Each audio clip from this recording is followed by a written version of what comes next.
crida més l'atenció jo crec que és el fet de saber que t'agradi un esport i poder participar en ell perquè tot vagi el millor possible, no? Saber que aquella figura cal, perquè si no el joc no es podria dur a terme. El ser àrbitre és una tasca també molt independent, molt autodidacta, molt personal i crec que també t'ajuda a conèixer tu mateix, a veure com t'agrada que et vegi la resta, com t'agrada actuar en certes situacions. Parlant de la meva experiència ara, que estic encara a nivell base, ja no només com a que es compleixi el reglament, també em veig més com una figura pedagògica, no?, pels nens, per fer que tant es compleixin les regles com per aportar-los valors de companyerisme i de joc. Visc l'arbitratge com un dia a dia, com cada cap de setmana, els partits que em toca, els intento xiular el millor que pugui i al final els ascensos, com bé diuen també des del comitè, és una cosa que arriba sola.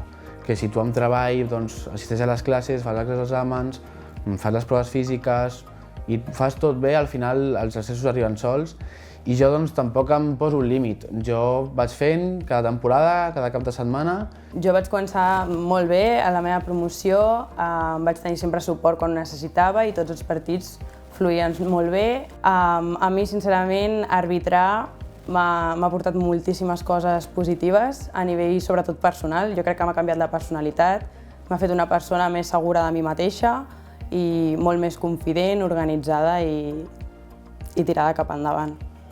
Crec que s'ha de ser molt organitzat, al final s'ha de ser molt pautat, saber quines estones tens per estudiar, quines estones has de deixar per arbitrar, però al final crec que es pot compaginar. Crec que qualsevol persona té capacitat i té temps suficient com per fer les dues coses alhora. La veritat és que la compaginació està bastant bé perquè tu ets conscient dels partits que tindràs dies abans. És més, si més no, si tens algun compromís molt important, pots arribar a demanar-te aquelles hores o dies de festiu i trobo que mentre portis una bona organització als estudis també la pots portar a l'arbitratge perquè al cap i a la fi són dues obligacions que tu t'has posat, no? Aleshores són prioritats tant una com l'altra i s'han de saber combinar bastant bé. Home, crec que el comitè aposta molt per la formació contínua, des de les classes que acostumen a ser una vegada al mes o a vegades toquen dues al mes.